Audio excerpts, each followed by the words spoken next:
ఓం శ్రీమాతే నమః. Welcome to Sushmita vlogs అండి. అందరూ బాగున్నారా? నేను కూడా చాలా బాగున్నానండి.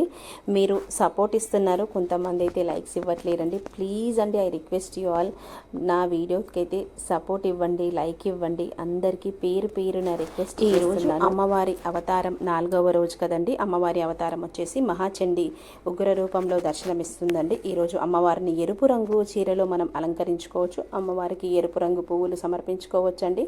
అలాగే నైవేద్యంకి వచ్చేసరికి పరమాన్నంతో చేసిన బెల్లం పరమాన్నం సమర్పించాలి. తేనె కూడా పెట్టాలండి. అమ్మవారికి ఇష్టమైన తేనె సమర్పించుకోవచ్చు. అమ్మవారికి మనము ఈరోజు హోమం కూడా జరిపించుకోవచ్చండి. గుళ్ళో చండీ హోమం చాలా విశేషమైన ఫలితాలు అయితే లభిస్తాయండి. ఇంట్లో కుంకుమార్చన చేసుకోవాలి. చండీ హోమం చేసుకొని లేని వాళ్ళు కూడా బయట గుడికి వెళ్ళి కూడా దర్శనం చేసుకొని చండీ హోమం ఎక్కడన్నా జరుగుతుంటే మాత్రం మనం వీక్షించాలండి కన్నులారా.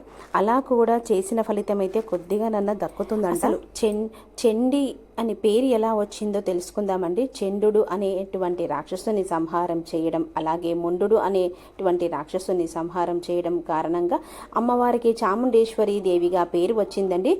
ఇలా దేవి భాగవతంలో ఉంది. చాముండేశ్వరి దేవిని ఈరోజు మనం పూజిస్తే గ్రహపీడలు తొలుగుతాయండి. దేవి భాగవతంలో ఉన్నది. చాముండేశ్వరి దేవి ఆరాధన వల్ల మానసిక రోగాలు, పిశాచ భయలు, అలాగే మానసిక వ్యాధులు తొలగిపోతాయండి. జాతక చక్రంలో కుజదోషాలు, కాలసర్పదోషాలు, రాహుకేతు దోషాలు కూడా వెళ్ళిపోతాయండి. ఎటువంటి పనులు కాకపోయినా సరే అన్ని నిలిపివేసిన పనులు కూడా ఈ శరన్నవరాత్రుల్లో అమ్మవారికి హోమం చేపించుకుంటే కూడా చాలామైన విశేషమైన ఫలితాలు అయితే లభిస్తాయండి. 700 మంత్రాలతో కూడిన చండీ సప్తశతిని పారాయణం చేస్తే, హోమం నిర్వహించడం ద్వారా కూడా మనకి అన్ని దోషాలన్నీ తొలగిపోతాయండి. ఈ శాంతి, ఈ గ్రహపీడలు, అనుకూలతకు భయభీతులు పోవడానికి, శత్రు సంహారము, శత్రువులపై విజయం కూడా సాధిస్తారంట. ఈ చండీ హోమం వల్ల ఎన్నో ప్రయోజనాలు ఉన్నాయండి.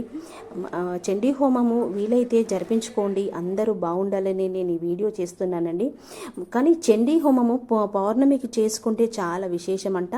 ఈ దేవీ నవరాత్రుల్లో, శరన్నవరాత్రుల్లో మాత్రము 9 రోజులు కూడా ఎప్పుడైనా మనము నిర్వహించుకోవచ్చంట అండి. ఉన్న దోషాలన్నీ తొలగిపోతాయి, పటాపంచలైపోతాయంట. మనకి ఏ కష్టం ఉన్నా అమ్మవారికి పాదాల దగ్గర పెడితే అన్నీ అమ్మ కరుణతో మనకి తొలగిస్తుందండి. ఇదైతే నమ్ముకుంటాము కదా.